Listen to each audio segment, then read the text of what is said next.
I summon molecular penguin Desvolstaff. Desvolstaff's not a penguin. Rose, Desvolstaff is not a penguin. What? Desvolstaff is not a penguin. I thought you should know that. Yu-Gi-Oh? Oh, yeah. Wait. Well, no, the North Pole. Penguins are not from the North Pole, are they? Penguins are the South Pole. It doesn't matter because Desvolstaff is not a penguin. Right. So anyway, welcome one and all to just cats now. No zombie, no time, just cats. Where we're going, we don't need any cats. I meant No, we always need cats. I meant to say something completely different about time, but I got my time references mixed up. So the day we're recording this, Star Wars came out. Um, I'm all holed up in my bunker, In your spoiler-free bunker. surrounded by adorable dogs that are just sleeping on me. It's both adorable and terrifying. I Uh, don't go out to movies, so yeah. I like Star Wars, but I do not do movies. I I don't go out. I also don't like going out to movies, but they are occasionally a movie will come out that I just tell myself, okay, I gotta force myself to do this. The Lego Movie and the Avengers were two of those. Because the Avengers were just I knew it was going to change how movies fundamentally work, so I thought I should be there for that. I thought that was a culturally due. And the Lego Movie was going to be the same thing, but also I really care about Lego, so it's one of the most important things in the world to me. So, yeah. And Star Wars. It's a new Star Wars movie in 2015 and made by someone who's not George Lucas. And I hear George Lucas is very upset about the new movie. Oh, I'm sure he is, but I can't Google it because I might get spoilers. So tell me what you can about it. Well, obviously, I won't be seeing it till it comes out on DVD or demand on demand or whatever Netflix whatever it's called now. I don't know. I'm from the '90s. We had VHS. But yeah, I've been a fan of Star Wars for a long time, and this would be one of my go to see movies if I ever left the house, but I don't. So, but yeah, from what I heard, George Lucas is upset about it. Apparently, he feels that Star Wars is meant to be a family soap opera. What did he say, or was it sitcom? He sees it I'm as a family soap opera. I'm not going to fact check. I'm not going to Google it. I'm going to avoid literally everything I can that seems to be relevant to Star Wars. I've actually been watching Star Wars related YouTube videos lately, and I'm not going to do that after today because I'm just going to be on full lockdown mode. I have already downloaded a Google Chrome extension to block websites because apparently Chrome doesn't support that feature natively. So the moment it looks like I might see Star Wars spoilers on Facebook, Twitter, or Reddit, I'm going to block all three of them and not go there until I see Star Wars. Right. My roommates have apparently offered to buy me a theater ticket for Christmas and or my birthday. Um, they weren't going to do my birthday until I realized that it was an option for them to buy me a movie ticket, and I let them know that my birthday was actually the day previous to when they had offered, and I didn't tell people because I've only recently decided that I appreciate being born. And they thought it was very funny that I just didn't mention it I until after I Star Wars had been raised as an option. I just remembered I actually so my phone does this weird thing where my phone doesn't connect to a network sometimes. So occasionally my voicemail will be clogged with just a bunch of calls I should have gotten. And this Oh happened dear. this happened while I was coming home from my psych appointment yesterday. Um, and I was late for my pickup, and they had called me to ask where I was, and I expected that to be on the first thing on my voicemail. You know what the first thing I got on my voicemail was? What? Toys R Us's mascot calling me to wish me a happy birthday. I don't know how I got on Toys R Us's mailing list for children who wanted to be given a birthday wish, but apparently I was. Somehow, I had meant to play that for the podcast, and I will probably edit that in Okay. or upload it separately. I just completely forgot to do it. Um, but yeah, I got this, and I was just sitting there on the bus Is it from Jeffrey the Giraffe? I think so. I wasn't actually paying attention to it. I was just enamored by the fact that this Yeah. this fully stereotypical children's mascot voice was saying "Happy birthday, youngster! I'm a giraffe or whatever I am. Oh, listen to me!" And the dog is looking at me like, What are you doing? I'm a Because, dog. Look at so did me." you hear? So yesterday, Bubsy Twofer came out. Oh my god, I forgot that existed. Yeah. And So it's out. It got now, greenlit. Bubsy is most famous for Bubsy 3D, which is an infamously bad game. But Bubsy Twofer does not include Bubsy 3D. It includes the first two, which came out for both the SNES and Genesis back in the I'm day. going to guess. I'm going. There have been some questions about whether or not they actually had permission to do that. I'd heard some talk that they had. Another big thing is the second one. The second game had a promotional tie-in with Nerf. So I was wondering if they had to get permission from Nerf to use it because Bubsy as a weapon uses Nerf items in the game. So I was wondering about that.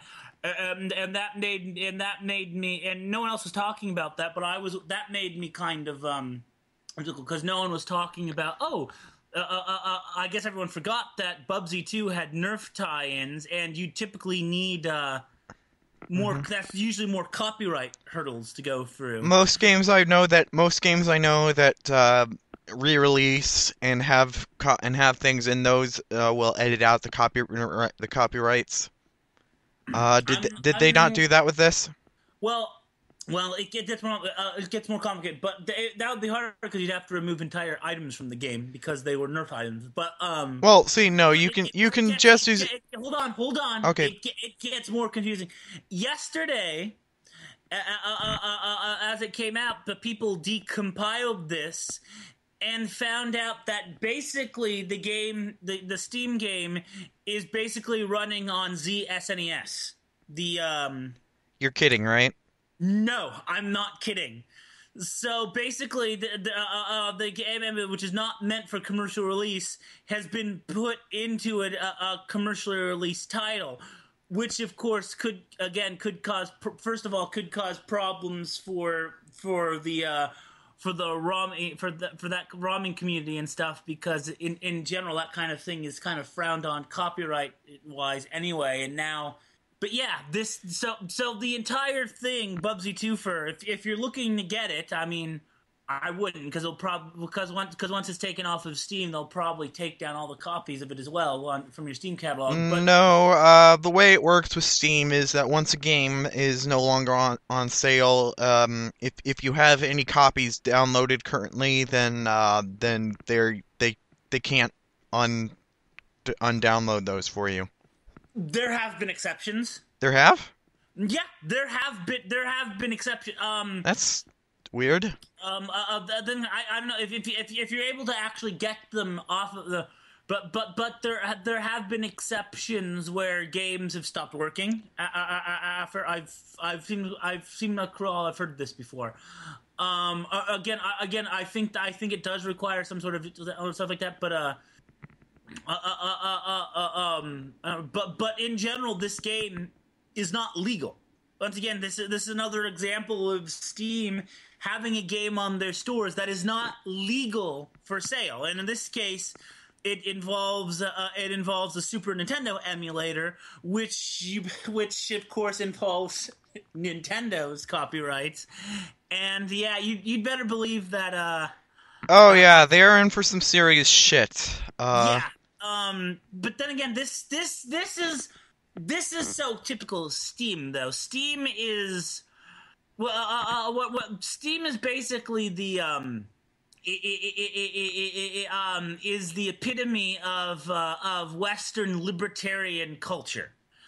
And what basically libertarianism is this kind of cowboy fuck you got mine attitude where as long as I got mine, it doesn't matter and all stuff. And libertarians are typically very heavily anti-regulation. There was one time years ago, because I first got on Twitter to actually, one of the first things I did is I spent a lot of my early Twitter time arguing with libertarians, neocons, and anti-abortion advocates. And so I've spent a lot of time arguing with libertarians. There was this one time where I was arguing with this libertarian, and they told me that we didn't need the EPA because to regulate industrial dumping. We didn't need the EPA at all, and they didn't need stuff like regulating industrial dumping, because if the water was clean enough to in 1914, or 1913 or 1912, whatever year it was, then it would be okay. Then it's fine. It doesn't need any regulations for 2012 or 2011 or whatever year it was. And that's just kind of ridiculous, because the idea is that regulations are put in place when there's a problem. They're put to address. As years went on, the industrial dumping got worse and worse, to the point where when Nixon, of all people, was in president, he had to set up the EPA, and the reason they did that is because corporations were dumping so much chemicals into water that there was a river. There was a waterway in the Midwest somewhere that caught fire. Think about that. Water caught fire. A body of water caught fire. It had so many chemicals dumped in it that the water was flammable. And water caught fire. Why? And so that was the national, and that was the last straw that caused the EPA to be put in place and environmental regulations to be put in place in the first place, because a waterway caught fire. Super hot dog megaphone bacon. Yeah. So this whole thing goes on, and so anyway, Huh. But yeah, libertarians don't like regulation. They don't care about the fact that rivers caught fire, as long as they can make a profit and maybe dump some chemicals in the water or something like that. They don't care. Now, as to how Steam goes, now. Again, I'm no fan of how copyright law works. I mean, Jim Sterling did a show about it in the past a month or two ago that pretty much hit my feelings about it. Is at one time copyright existed to protect people with ideas, and so first to protect people who had ideas, so that they can make money from ideas, and they usually didn't last more than 25 years. Enough so that they could make a profit off of it for a good time, and then that was it. Disney So, didn't like that, so they fixed it. well, yeah, it was Disney enough to become. I think it was. Yeah, I think it was It Disney. It was was before. Disney. I forget who, but somebody I follow made a video about it at some point. I want to say Yeah, recently. I watched it recently. yeah. Jim Sterling also discussed that in the video that he was talking about. Yeah, So yeah. So corporations. Mickey Mouse was about to enter public domain, and Disney didn't want that. So they lobbied against the copyright system to rework it. Yeah, and they've been reworked, and companies have been getting it reworked for their benefit ever since. And most and to the point where it doesn't even work for individuals anymore. It works for companies more than anything else. I mean, there was in recent history there was you remember those Bratz dolls, right? Bratz, yes. I was around. I remember when they first started, except I don't. Yeah, I vaguely do. yeah, I remember too. But yeah, so those Bratz dolls came out, and they did well for a number of years. But in recent history, Mattel, the owners of Barbie, sued the maker of the Bratz dolls and sued for the basically for the profits, because the idea he had to come up with with the Bratz dolls came about during his last 6 months of his contract, where any ideas he had in regards to that they formulated while working and under this while working at them and under this contract, fall within the intellectual property of Mattel. And so, even though this was an idea that the guy come up with himself, because he was still under contract, his ideas and basically the entire Bratz basically were property of the Barbie. Okay, so basically, because of how copyright works, this guy basically belongs to Mattel. Well, his idea, the idea that he had while working for them, yeah. He's a Uh, toy uh, designer. He's a toy designer. His life is his ideas. So basically, his life belongs to Mattel. yeah, pretty much. And Wonderful. so again, I'm not a huge I'm not a huge proponent of copyright system, and certainly how the copyright system works. I certainly believe in, well, let's not get into the whole thing about it, but yeah, I have a very muddled history with copyrights, and I have friends who are archivists and stuff like that, and I certainly understand video game companies aren't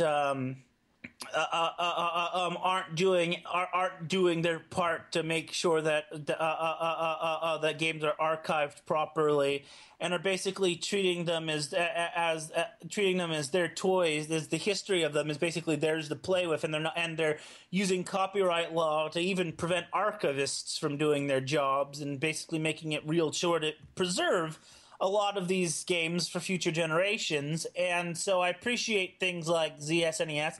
I again, I don't agree with obviously how this Bubsy thing worked, because ultimately they took other people's work, not just Nintendo's and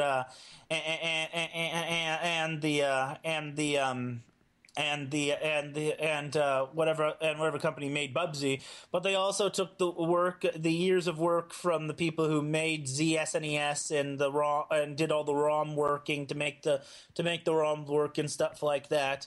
And they basically ported it to Steam so that they could make money off of it. And I'm not sure what work they've actually done themselves, but the whole thing seems kind of scam artistry, and that's what Steam has basically become, because Steam is a platform that doesn't give a shit. It set up this market, and it doesn't feel the need to do any sort of the regulation for it, and this is a function that works on all levels. For example, Steam forums in general. Each game has their own forums. That's up to the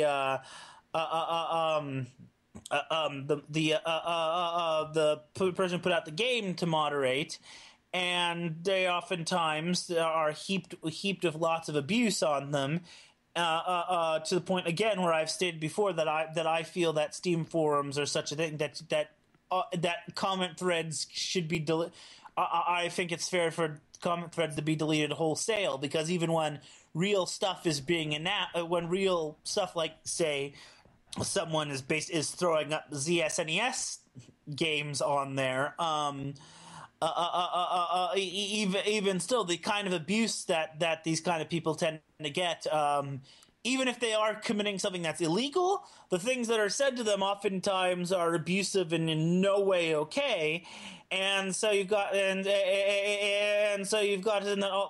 kind of encourages and makes it empathetic to actually cover up wrongdoing, because by virtue of the fact that, well, because everyone's fucking the consumers are abusive assholes. Some of the consumers, not all of them. Some of the people who are putting up these games are liars and tricksters, and Steam doesn't feel that they have any responsibility to anyone other than their own bottom line. And as much as I'd like to say that and obviously there are a lot of people who do get the blame here, but Steam, I think, needs to get the lion's share of the blame here, because they don't do anything to curate their. And this Bubsy Twofer thing was kind of infamous because of how people generally view of Bubsy. It had both. It had both its own crowdfunding thing, because they want to get this underway, because they want to create new Bubsy games, and they allegedly have the rights to that, and they wanted to start up by putting Bubsy on here, and a lot of people were skeptical of Bubsy even being on Steam. Again, I supported it simply because, not that I didn't support the Kickstarter. I don't have the money for that, but I voted yes for it, because Bubsy wasn't a great game, but I spent many hours of it as young, and I kind of I enjoyed it enough. It wasn't a great game. The one I played was Bubsy 2, but it's certainly better than some of the crap that does find its way on the Steam. I'll give it that. And in terms of it, it's a old 16-bit game that really, for people who it was on both systems back in the day, but for people who own the Super NES, it was the closest thing they had to a Sonic the Hedgehog experience. And plus, it makes a cute joke game. Yeah, it's memes. It is the original meme game. Yeah, you could buy it for your friends and say, "Hey, I bought you a gift! Hey, look at this!" Oh! So yeah, the game itself isn't terrible. I mean, it's a decent. Again, like I said, back in the 16-bit days where it was Sega versus Nintendo. If you had a Nintendo and you wanted it, Bubsy was basically the closest experience you had to Sonic the Hedgehog, because it involved a lot of. Obviously, it's a very cheap imitation knockoff of Sonic the Hedgehog, and nowhere near the quality of Sonic the Hedgehog. But it was basically the closest we had on the Super NES to Sonic the Hedgehog, and it's more a platformer in that vein. Very poorly done platform in that vein, but it's not a terrible game. I mean, it and the Alfred Chicken series, I think, should both have should find a place on Steam, but not like this. Not with clearly illegal business going on, like having that whole SNES thing. That's just gonna that's not only gonna bring the copyright police down on them. That's gonna bring the copyright police down on the people who made SNES in the first place, as if they don't have enough, as if they as if they don't probably, I don't even know if they, as if they haven't already fled the country to some place that doesn't extradite to the United States or whatever. Anyway, but yeah, or Japan. But yeah. So this whole mess is, again, it's not surprising at this point because this is what happens on Steam. Because Steam makes no effort to make sure that the things that are being put on their store aren't stolen. They rely on the community to self-police, and again, that's a community that again often succumbs to being harassing, and in some cases, borderline criminal with their harassment. I'm remembering that. That 11-year-old girl that tried to put up her fan game that basically was made with a bunch of stolen assets. But and I just remember the obsessiveness that they went into looking up this girl and her mother's life was just. I mean, they were talking about how the girl and her mother belong in jail. You monsters belong in jail. You, but yeah, the I again I don't know if the people who put Bubsy 2 for knew that they were doing anything illegal. I mean, it sounds to me like they at least went through the trouble of trying to get legally try to obtain permissions to use the Bubsy character. I don't know how accurate that is, if they've managed to succeed that, but there are other legal hurdles, and obviously just importing a ZSNES ROM into your game is not going to cut it. You have to do more than that. Just ask the good folks at Good Old Games. But yeah, this whole thing is. I was playing Lego Star Wars a few days ago. That was a video game. This is also video games. Do you have anything to comment about the Bubsy 2 for a thing? I think Bubsy has a place in history as one of the most well-known mediocre games, and I was interested in owning it, and I hope they get all this shit sorted out. Yeah, and again, I wouldn't mind a continuation of the the Bubsy series. I know Bubsy 3D is what caused it to get a lot of, as it was notoriously horrible. But remember the SNES game, the Genesis and SNES games, the first two weren't terrible. Again, they weren't good. They were and even back then they relied on, even before the Steam generation, they relied on a lot of public domain music. Infamously, in Bubsy 2, they had a Flight of the Bumblebee was actually a theme on their Sky stages. I want Bubsy to end up like Gianna Sisters. Gianna Sisters was well, yeah, for the not particularly well received when it first started, and now it's moderately successful. Yeah, because they realized what their reputation was like, and they thought, hey, let's just go with it. And Shantae was another one. Shantae, I believe, was always good. Yeah. Shantae feels a difficult niche because I think it came out as a handheld 2D platformer in a time, I think either in Game Boy Color or Game Boy Color. It was the last one of the last Game Boy Color games, actually. Yeah. There was another one too with a blonde girl. Oh, I think her name started with an L. That one hasn't had a resurgence like Shantae has. What was hers? Might have even been later.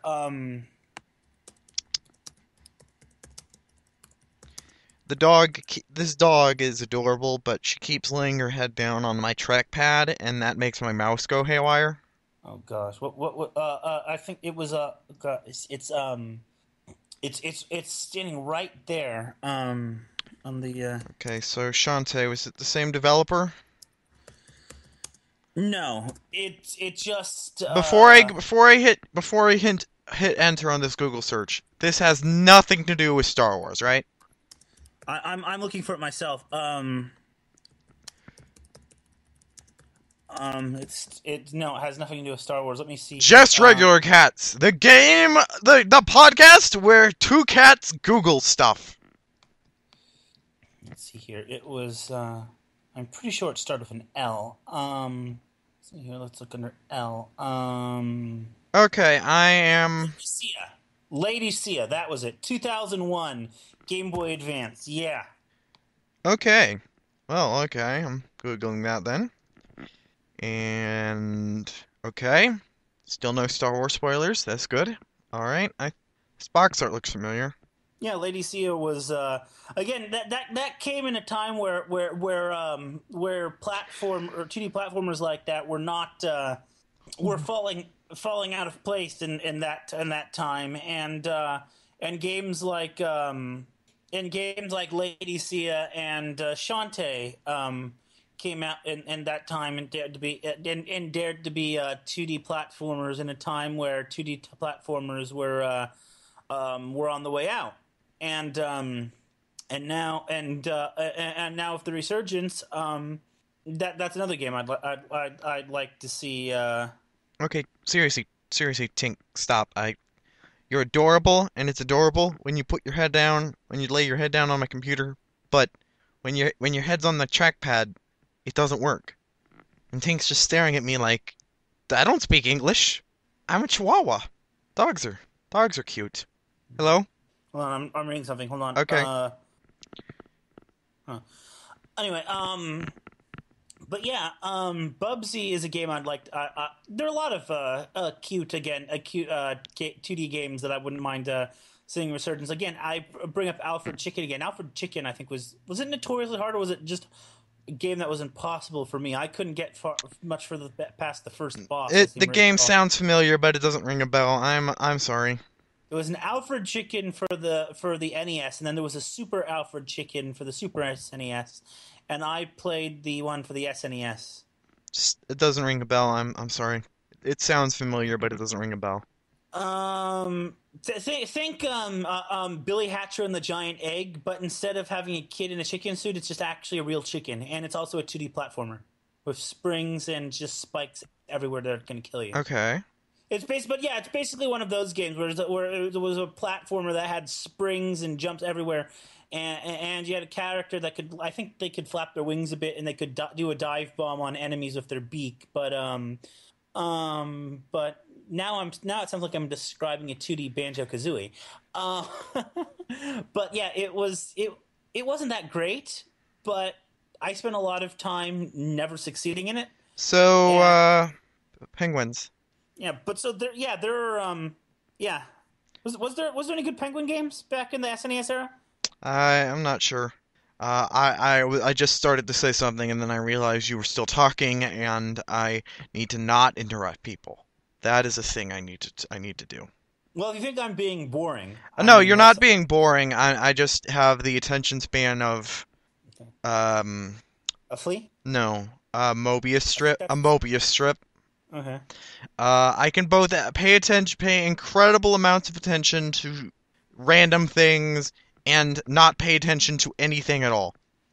All right. It's very odd, and that's why I see a psychiatrist, why I'm going to see a neurologist, and why just none of my brain makes sense. Like, as we are speaking, I am still compiling a spreadsheet about trading cards, and I'm paying attention to this conversation, and I'm still not. I don't even know what I'm doing. We are gonna have to do that Yu-Gi-Oh web show at some point, though. Yeah, I am still working on it. I am I'm procrastinating because I came up with an idea for Great Moth and I need to ruminate over it. Cybermoth. Sort of.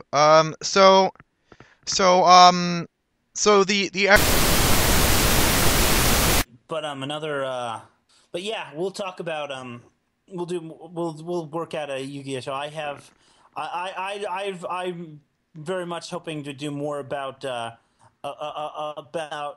again. I talked to you after the show last week about how I'd like to do a whole segment involving involving involving talking about old classic normal type monsters and maybe even modern normal monsters because I still do, and giving them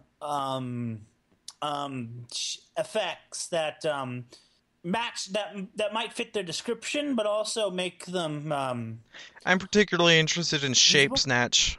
I'm not familiar with that one, but I wanted the Shape Snatch was one of the last of the classic worthless normal monsters. It was released in I think Labyrinth of Nightmare or Legacy of Darkness.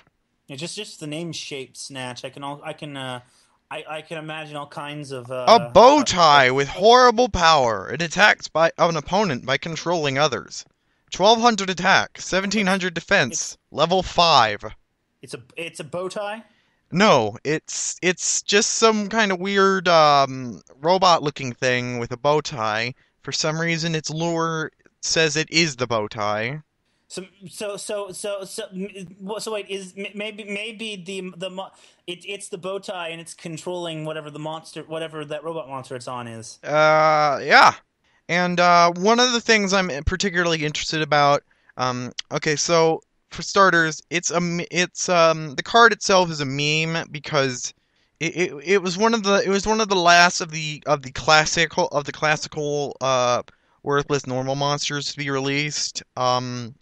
About the time when the heavy power creep in the game started setting in and making it abundantly clear that normal monsters in general just aren't useful. And Hmm. then this came out at the same time, around the same. Okay, it came out in Pharaonic Guardians, so the Helpoemer pack. And show wise, what era was that? The Battle City finals.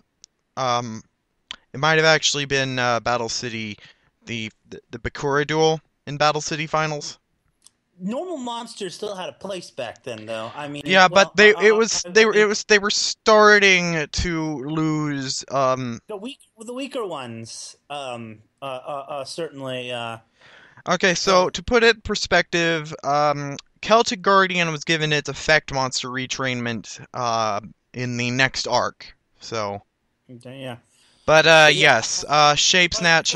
by the time Synchro Monsters came out, yeah, normal monsters didn't have a place anymore. Another thing about Shape Snatch that I've always been intrigued by was so a couple of my favorite cards are apparently classified as part of an improvised archetype from the Duelists of Roses video game. They basically Slate Warrior, Electromagnetic Bagworm, Mucus Yolk, and a bunch of other cards are all classified as Immortal type, which isn't a type in the card game, and isn't even referenced as an archetype in any other media or the card game. But yeah, so a bunch of cards that I already liked are apparently connected somehow, and Shape Snatch is a part of that. And I kind of wish it wasn't. I kind of wish Shape Snatch wasn't shit. Yeah, but yeah, I was. But one of this cards I want to discuss and I wanted to bring up here again is Mammoth's Graveyard, and that's a early day because I remember discussing this idea back a long time ago, back during the original anime times back in I was in like but yeah, Manus Graveyard is this rather throwaway normal monster card, and it has an effect where it talks about not an effect rather it has a uh, what do they call that stuff at the bottom? The lore. it has a lore at the bottom where it talks about Errata is when they rewrite it. right. So it has lore at the bottom where it talks about how it how it A mammoth that protects the graves of its pack and is absolutely merciless when facing grave robbers. yeah. So I was thinking it can be retooled into, because another thing you were talking about is that nowadays putting things into your opponent's graveyard, it actually helps them more than it hurts, like that crush card Yeah, virus. Crush Card It, Virus. One of the in this day and age, Yeah, it's actually helps you. one of the first cards, one of the earliest overpowered anime cards to be released. Its effect had to be heavily watered down in order to not be incredibly broken. It recently had to be eroded again because its effect actually benefited your opponent. Because in the show, what it would do is after the crush card was activated, your opponent wouldn't be able to summon monsters with over 1500 attack anymore. But when it was released, it was made to just send them to the graveyard. That does not harm the opponent. While Monster Reborn itself is currently on the ban list, there are enough cards that do that do the same thing, and Call of the Haunted is not even limited. So like yeah, Yeah, there are plenty of monsters. There are plenty of effects there are plenty that of effects draw. that There are effects that draw that want the card to be in the graveyard for its effect to yeah. work. Yeah, there's So like Chaos Necromancer, Call of the Haunted, let's see, some other stuff. Yeah, just yeah. Crush Card Virus actually had to have its effect retooled to be even weaker because it was of too much benefit to your opponent. This is a very weird state that the game is in. yeah, but anyway, my idea was to have Mammoth Graveyard. If it's in the graveyard itself, to do damage anytime anyone goes fishing through the graveyard for anything. Yeah, yeah. Basically, make it part of the Gravekeeper's archetype, which it goes along with the normal with the lore on the normal monster, and it's definitely more fitting than the effect I want to give it. But unfortunately, I have to give it the effect I'm going to give it because of the anime. So the gimmick of the show that I'm going to be doing is I'm going to be trying to work out how the cards will how to give the cards effects like what they do in the anime, and And what did it do in the anime? I have no idea. It okay, so episode 23, this card is shown in Yuki blah blah blah blah blah. In the next episode, Yuki activates Spell Shattering Arrow to use Polymerization to fuse this card onto Blue Eye's Ultimate Dragon, and explains that since both monsters cannot properly fuse due to Blue Eyes being alive and this card being a zombie, the attack of Blue Eyes Ultimate will decrease by 1200 during the end phases. That's right, but that's right. They did some bullshit where if you fuse where if you fuse a living monster with an undead monster that wasn't meant to be, because back in the anime, except when they decided this didn't apply, but usually in the anime when fusion occurred, basically the rule in the anime was you can fuse anything with anything because you didn't need fusion monster cards, Yeah, and things would either be a successful fusion or they I wouldn't. believe I mentioned this a while ago, is that I think it's weak. fusion monster cards do exist in the anime continuity, but they rarely ever actually show them because of how little that actually connects with how the game is actually played. Yes, sometimes it is sometimes when it behooves them, they made a fusion monster. But in the original, especially in the first season or two, before the Duelist Kingdom arc, fusion summoning, you could pretty much fuse whatever you want. The same rule applied with the It's how it works in a lot of video with games also. yeah, the same rule applied with the the dragons the in the anime with the Orichalcos, those three legendary Yep, dragons. Those they've cards actually could, printed all of those. but they could actually, but in theory, those cards could actually be fused with anything. It was only just showed with the ones that they They actually printed those. yeah. All of the legendary dragon cards exist now. Um, Even the seal of Orichalcos the exists, the although seal of Orichalcos was printed with a heavily watered down effect. mhm. Apparently there is a version that exists with the full anime effect. That was never made legal for the card game, and Mhm. and but yeah, that's we're never gonna get that, and we're not gonna see it. Yeah, one of the card gamers who made the card game talked about having that, and apparently they can use it. Yeah, it's an upper deck entertainment exclusive employees only kind of card. And apparently, one person was bragging about how he could use it, and he technically can because he's at in one he technically is the authority on it. So rules can come down from him. So in Let's theory, see. he could, Uh, but in Ke- practice, hold on. But in practice, he couldn't because he wouldn't be allowed to attend a tournament because he's an employee. you might be talking about Kevin Tuart, Konami's current head of U.S. development for Yu-Gi-Oh for the Yu-Gi-Oh trading card game. Was he the one who bragged about if he what card he uses? He uses his Orichalcos. I'm not sure, but he has stated that he does own a copy of the anime Seal of Orichalcos. He also owns a card called the Millennium Thousand Eyes Virus that apparently no one knows what it does. No one has seen it, and literally only he has it.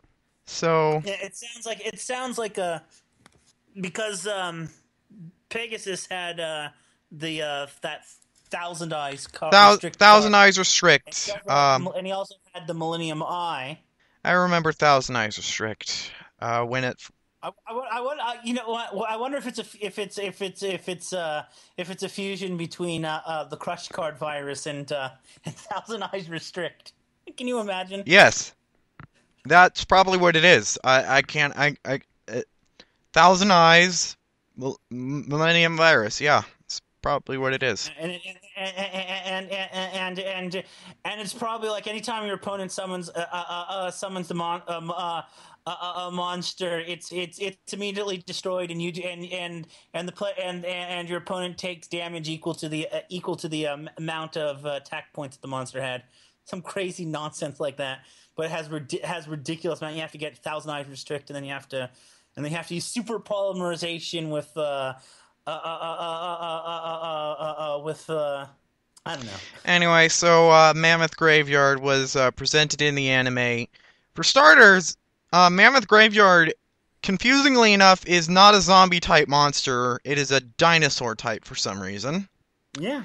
Um, there was no rule in any continuity of Yu-Gi-Oh. It had never been brought up before that fusing a zombie type monster with a living monster would cause any damage to them whatsoever. That first season of the anime really just made up Yeah, everything.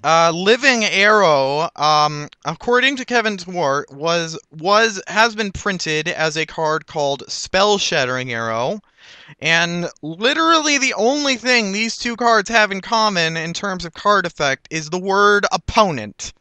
Living Arrow allowed you to use one of your cards that only affects one player to affect another player. And Spell Shattering Arrow destroys your opponent's spell cards and inflicts damage to your opponent. So that doesn't make none of that makes sense. So what I was going to go with was if you with Mammoth Graveyard, you discard two spell cards and you can equip it to your opponent's monster and it lowers their attack points. That was what I was going to go with. That's a stupid effect. Discarding two spell cards to lower an opponent's monster's attack is stupid, but That's the only way. That's the only way to make any of this make sense. Also, I'd make Mammoth Graveyard a zombie type. If I have room, I'm going to give it your effect too, just to make it actually useful. Well, actually, what you can do is you can give it my effect, but you can also make a new card, zombie blue eyes, but it has a secret effect that they didn't know about in the show. So even though it's a weaker than blue eyes, no, but it has a secret effect that Kaiba didn't know, and that's why Ken couldn't use it properly. I don't even know.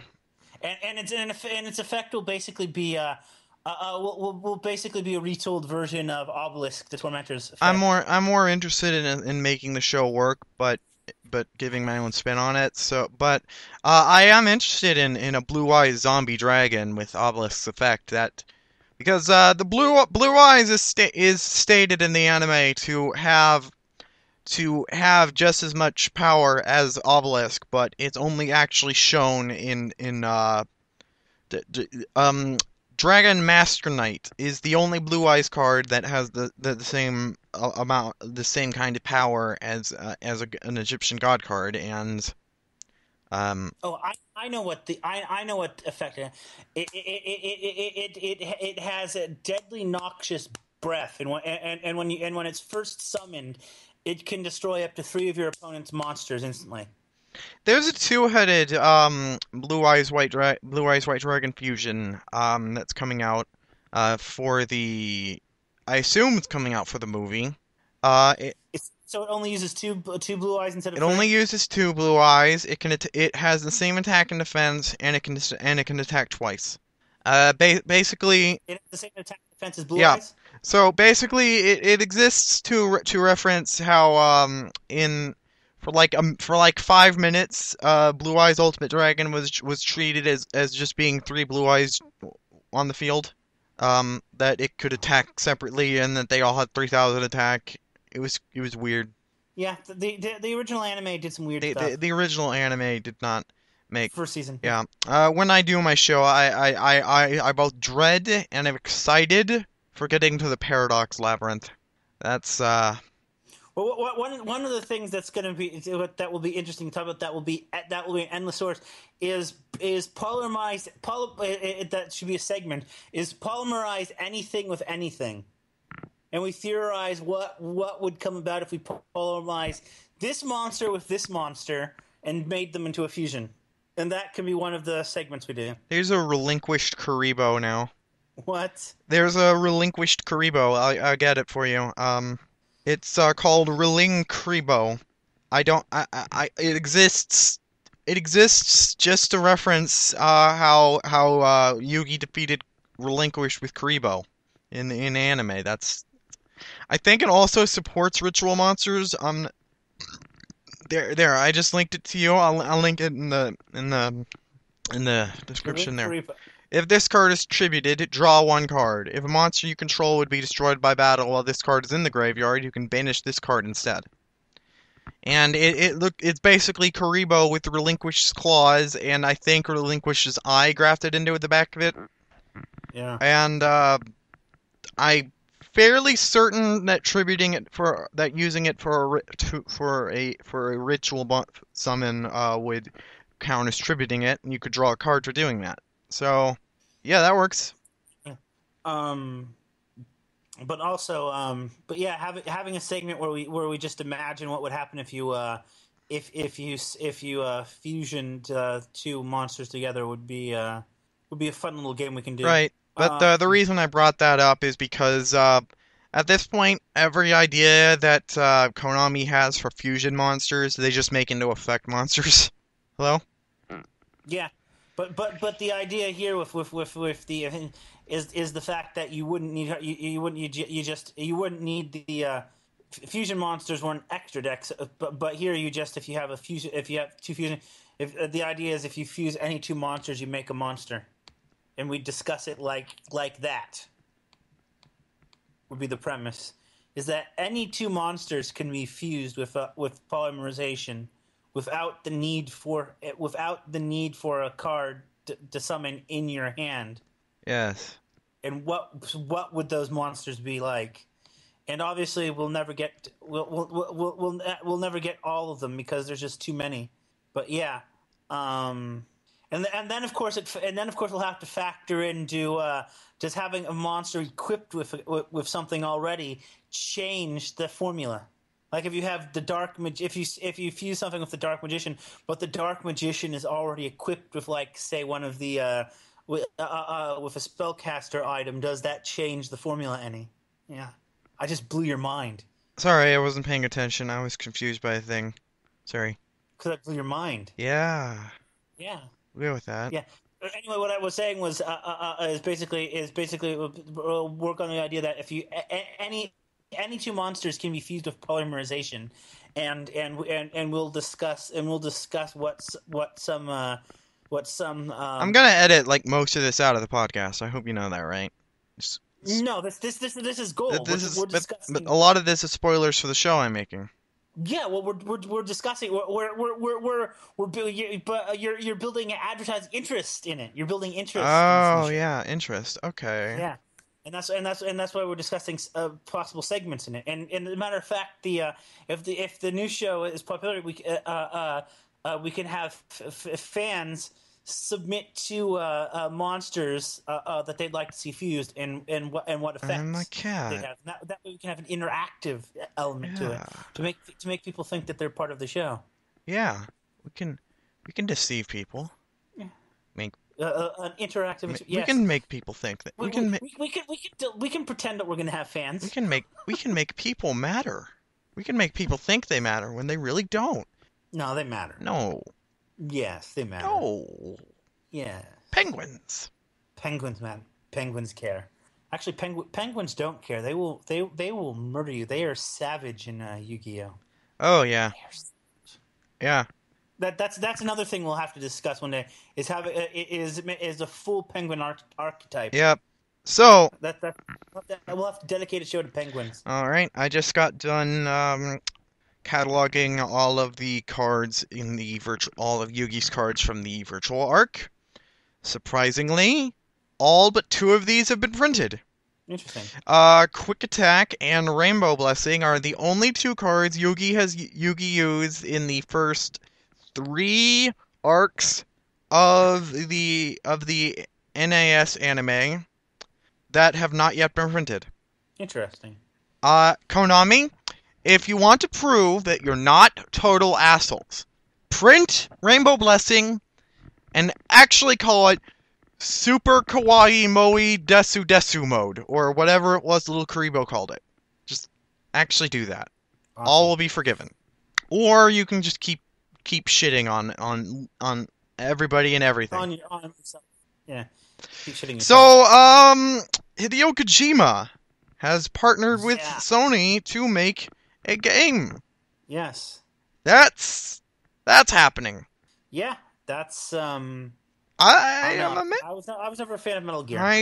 didn't I never yeah But fuck, I fuck Konami. wanted to get into Metal Gear, but I never did, and now I kind of have to start giving a shit because Hideo Kojima is now such a topical issue. Here's the thing. I don't have to give a shit. I'm not interested in. I've never been interested in Metal Gear, and I will continue to not be interested in Metal All Gear. right. In fact, I have more interest with what little interest in Metal Gear I have. I have more interest in the original Metal Gear, the NES day Metal Gear, than any Metal Gear Solid You know game. Hideo Kojima made the NES game, right? Yeah, Okay. So, I'm not saying I have much interest in that either, but I certainly have more interest in it than any of the PlayStation ones, and that's not a lot of interest either. But because I'll probably never play it. But anyway, Xenoblade Chronicles X. yep. I got nothing for that still. Um, So last week you caught me at a very interesting point. This game for me has had high moments and low moments. It had a lot of high moments, but it's had some moments for me where it sunk where my opinion of the game took a dramatic spike, and it's had two moments like that, in fact. And last week when we did the show, you caught me in the middle of the first downward spike. That as you know, after the show, after we finished recording the show, I contacted you about maybe adding a segment to it, because I was very frustrated with the game, and I wanted to take back everything I said about the game being good, and I wanted to recommend to not buy it. But that was a brief moment and that opinion took a drastic turn when I found out that there's actually an easy mode in the game. And there is an easy mode in where if you lose to a boss 3 times, if you lose to a boss in a mission 3 times, the game will actually offer to kick down the boss's will kick out 5 levels from the boss and make it easier for you. And once I did that, I was able to finish off the last boss. So again, it's and I have and since my complaints of last week, I have Hamburgers? reluctantly gotten over my problems with both the camera and the targeting. There are still issues. I mean, I wish the camera was smarter on its was smarter. There are plenty. They basically give full controls of the camera. Well, not full control, but most. They give a lot of camera control over to the player and leave it up to themselves to figure out what's best in what battle, and various things can factor whether how close pulled in or how zoomed out the camera should be, include whether you're on foot or whether you're in a skell, which is basically one of those big mechs that you pilot, whether you're in an enclosed cave or whether you're in an open space, the size of the monster you're fighting, even with some of the larger monsters, especially when you're on foot, sometimes it feels like you can't pull out far enough, and it can still be a very pain in the butt to focus in on larger monsters when they're so huge that the part you're trying to aim for is way up off screen, or if they're also flying, it can be hard to target. And again, targeting remains not very. I mean, there are times where.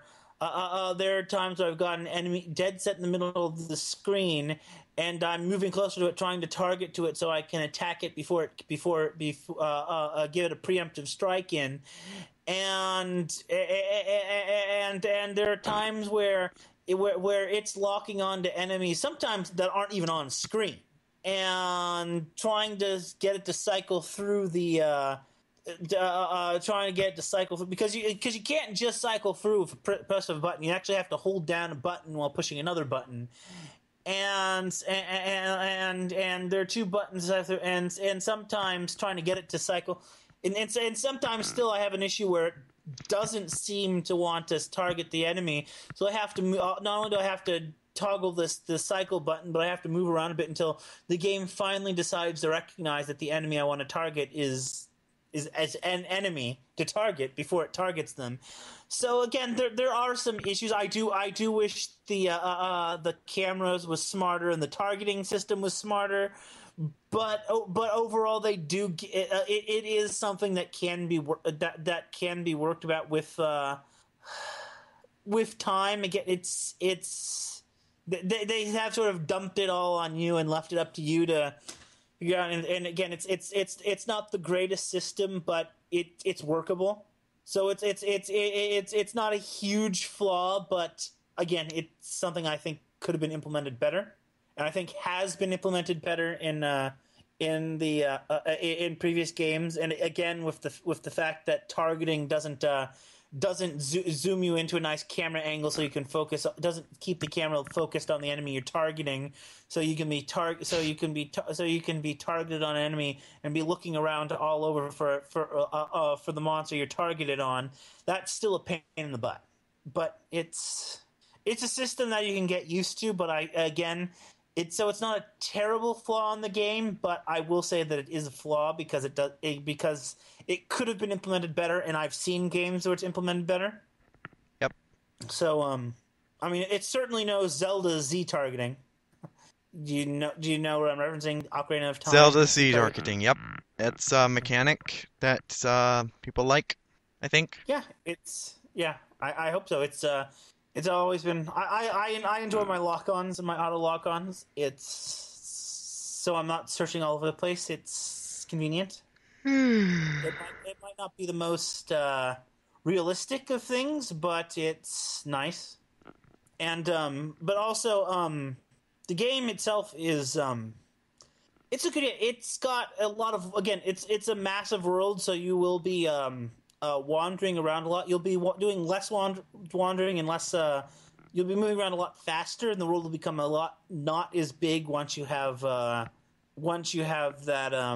Well, once you've set up warp points everywhere, and also once you have your scale, you can basically breeze through areas like that because your scales move so much faster than you do on foot.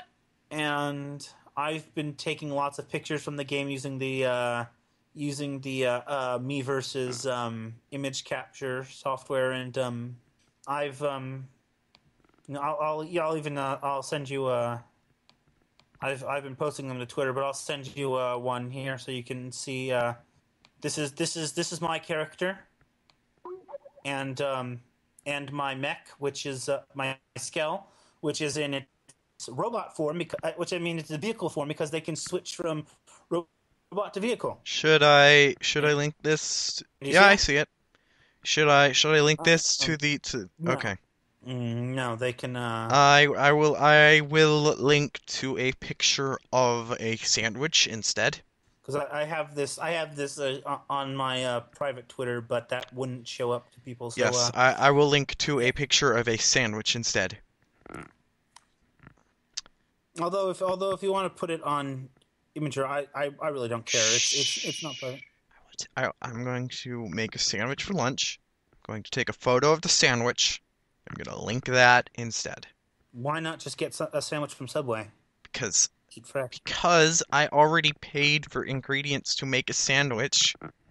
Same. I should make a sandwich. I should make a See, sandwich after see, we're I done. love I love Subway, and apparent. I like Quiznos. Okay, so the one where I want to live apparently is awful, and I shouldn't eat there. But I've been told that I can go ahead and eat at Subways in the other cities in this state, just not the city where I want to live when I have income. And that's fine. Uh, it prevents me from spending all of my money on fast food because Subway is technically fast food and it's cheaper to just buy groceries. So I buy food. But see, making a sandwich is more effort than I'm usually capable of exhausting. So, Same. but I successfully managed to make myself a sandwich in under half an hour this morning.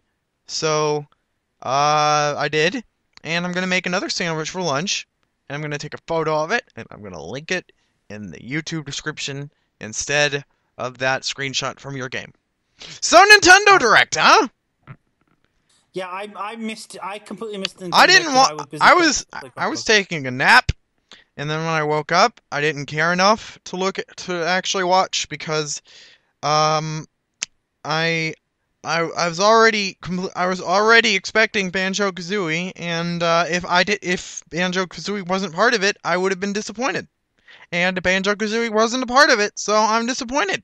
Even though Bayonetta was confirmed, which is And apparently some weird and is causing some weird shipping between Pit and Bayonetta, and even weirder is weird shipping between Kirby and Bayonetta. it's As because I've seen fan art of Bayonetta helping Kirby with put on their makeup because it's because of how what Bayonetta Kirby looks like. yeah, So Bayonetta Kirby. which is gorgeous, by the way, I gorgeous. guess the model for Bayonetta Kirby. I don't know what went wrong, but everything went right about what went wrong. And Kirby, instead of shooting guns from his feet, shoots guns from his crotch.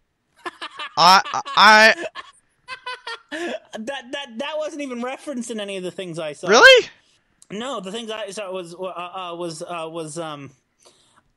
because Kirby takes on the glasses, the hair, and the mole on the face, and the one I saw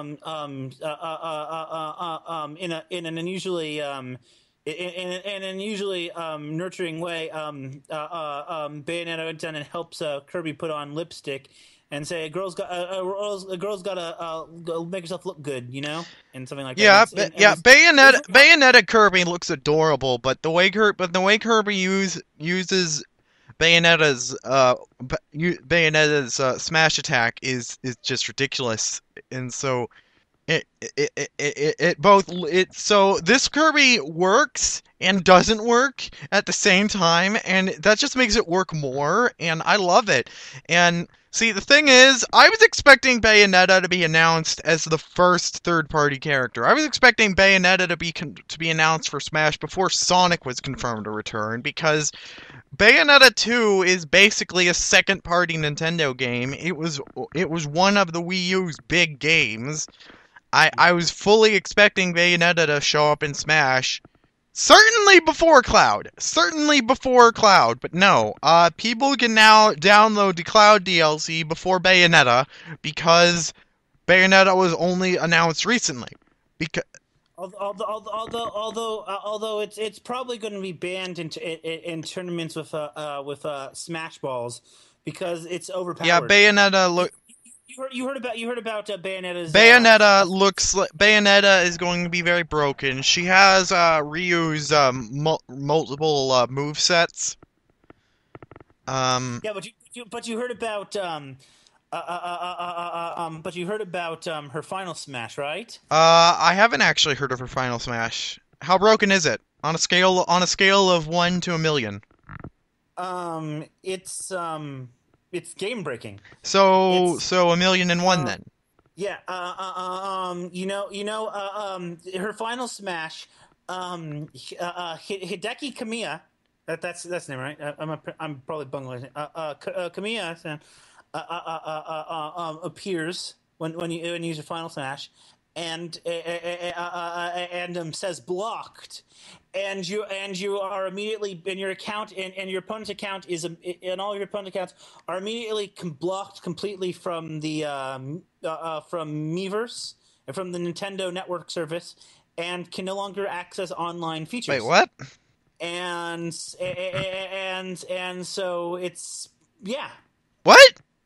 You don't get the reference, do you? No. I'm googling it now. I'm seeing it. Okay, Camille is infamous for blocking people on I Twitter. get it now. Okay. I get it. That's okay. I remember this guy. So when you use Bayonetta's final smash, Hideki Kamiya will come out and block all of your opponents from using Nintendo Network services. It's incredibly overpowered, and kind of ruins their console. It kind of ruins their experiences. Yes. Yeah. Anyway, so the thing that really disappointed me about this is that apparently this is going to be the last Smash Brothers Nintendo Direct for Smash 4. And, yeah, so Banjo did not make it in. Mm-hmm. Although Gino did, sort of. Oh, yeah, I'm really pissed off about that. I'm really pissed off about the Geno Me costume. Why? Look, look. Um, I guess I don't really care about Geno that much as a character, but I guess Cloud basically does what I wanted. I've always wanted Geno to be in Smash Brothers because it would represent Square and Nintendo burying the hatchet, and I guess Cloud being in the game buries it even further because Cloud isn't even a Nintendo character. So yeah, I guess we've already gotten what I wanted. So Well, I love the fact that in the Geno Me costume, it's a shooter, and it makes it look so that his gun is like the shooter that comes out of his hand in Super Mario RPG. I love the detail they put into that though, and also another interesting thing is it seems like it has the Forced Maze theme, and the game is going to be added as well. And there's actually a very interesting about that because the Forest Maze theme is Hold on, hold on. Eve, come on up. Come on, Eve. Come on, Eve. Come on, girl. Come on. No, no, come on. You can do it. She's small. You can just sit on her. Come on.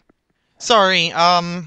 The black lab here doesn't like to get on the couch unless I tell her to.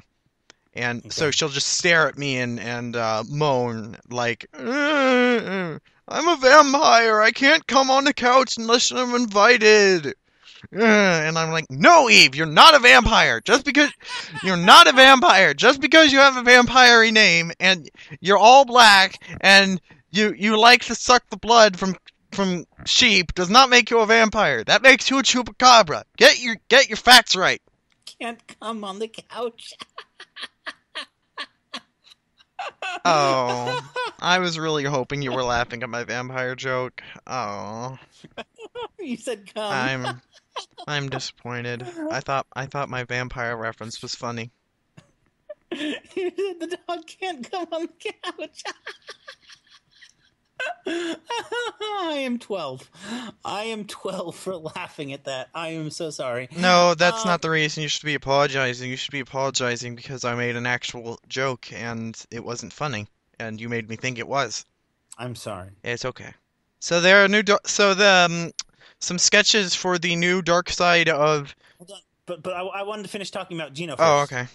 So they're putting so they have the Forest Maze remix in the song, and that's actually is a very interesting history because the Forest Maze theme for the Smash Brothers version, the updated version of the Forest Maze theme has existed inside of the Smash Brothers video games since Melee. There was by looking into the data of the game discs for both Smash Brothers Melee and Smash Brothers Brawl, they were able to find that this song, which that was represents which is an updated version of the Forest Maze theme, and that song is finally now after having been existing for 16 years, is finally going to be put into a video game. Awesome. This version of I mean, the song itself was initially in it was in Super Mario RPG Legend of Seven Stars, but they had an updated version that they made for Smash Brothers Melee and was found in the game's data for Brawl and stuff, and I think in Melee as well. I seem to recall the date, it was 2001, but it's finally going to be in this one for Smash Brothers for Wii U and for 3DS. So yeah, that's awesome. Right. So I am upset that Gino isn't in Smash Brothers as a unique character, but Yes, they are. I am happy that Cloud is in and indicates that Nintendo and Square Enix have buried the hatchet and are friends again. By the way, did they announce who won the ballot contest? Yes, Bayonetta. Oh, really? Yeah, Huh. I would have imagined Bayonetta to be obvious from the beginning and be disqualified from the ballot, but no. Apparently, Nintendo decided, fuck our fans. But yeah, I voted for Inkling. I voted for the I Inklings. submitted votes for a lot of characters, a lot of joke characters, but You were only supposed to submit one vote. I didn't want to risk votes being disqualified, there was no rule against it. yes, there was a rule. You were only allowed to submit one. Okay, well, they should have done something to the website to make that work then, because it didn't do that. Well, I don't know if they discount all the, but you were only supposed to, the rules stated you can only submit one vote. So I submitted one vote on the risk of all my other votes on risk of all my votes being disqualified. Alright, let me think who the first character I voted for was. I don't remember. So I voted for Inkling, and and I thought, and honestly, I'm still surprised that Inkling wasn't announced. Hmm. I was certain that they were going to have Inklings and an Inkling stage to further promote Splatoon, yes. It Yeah. didn't need much more promotion. Well, they also have Inkling Let's amiibos, see. which would have been nice to have been able to use in Smash I as know I well. voted for Birdo. I submitted a vote Yes. for Toy Foxy from Five Nights at Freddy's. Um, the guy who killed Batman's parents. Not Batman himself or Batman's parents. The guy who killed Batman's parents. Um, I don't recall who else I voted for. But if only one of them counted, then whatever, doesn't matter. It really doesn't matter Oh, because speaking of The Walking Dead, speaking of The Walking Dead, oh yeah. um, I had an idea that I wanted to run by. Deathstroke. Yes. Slade the Terminator, Deathstroke guy. Yes, Slade the Terminator. Um, Deathstroke the Terminator, Slade Wilson, whatever, all those names. how would you feel about him being played? Yeah, him getting his own movies, getting his own movie, being played by the guy who plays Morgan from The Walking Dead. Make it happen. Because No, no, no, no, no, Rose, listen to me. Make it happen. Listen to me! Listen to me, you make it happen! You make it happen! because You were supposed to! You know you were supposed to! so in The Walking Dead, You need to he, clear! he's- Oh, the dogs are, hold on, the dogs are freaking out. I think the dogs are freaking out, like, what does it mean? What does it mean? Clear!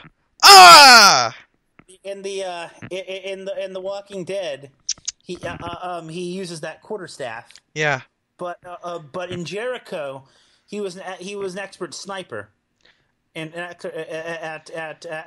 guns and shitty weapons and stuff. mm. So And in the Teen Titans, he's always acts as a parallel to Robin, who uses a no, bow I'm talking staff. about, more the actor who plays Morgan in The Walking Dead. Again, he's an expert at using a staff in combat and melee combat. Yes. In Jericho, he played a character that was expert with weapons. Sorry, I got With confused because so if you combine those two together, it becomes I got Deathstroke. confused because I thought we were talking about something from DC Comics. Because Slade's son is Yes. actually named Jericho. No. I mean the movie, the show Jericho.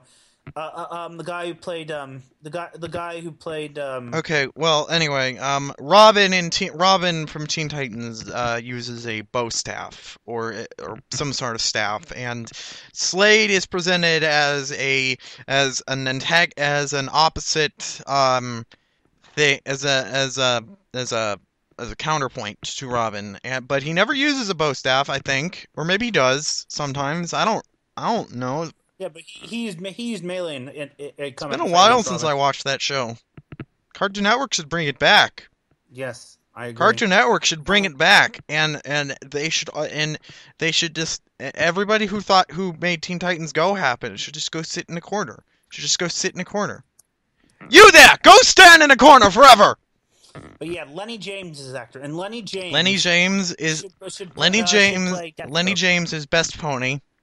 All you My Little Pony fans out there, will agree. Lenny James is best pony and he should play Deathstroke. and a pony. Well, I don't have any opinion on the pony, but I definitely think he should play Deathstroke, Yeah. and I think that would be awesome. Who's your favorite pony? I'm not into My Little Pony. Okay. So your default answer is Lenny James? Sure. Okay. Good. Lenny James wasn't on My Little Pony, I don't think. He might have been. I will Google it. So, No, he wasn't. okay. I just gotta be sure. What are the chances I'm gonna find Star Wars spoilers on doing this? Unlikely. Okay. Gonna Google Lenny James. Gonna Google Lenny James. Gonna go to Wikipedia. Gonna search pony. Okay, that's not showing up, but it could be on a separate article. They do like to give separate articles to things. Okay. Lenny James has not been in My Little Pony. Yeah. Let's get a petition.org, change.org, whatever going on for that.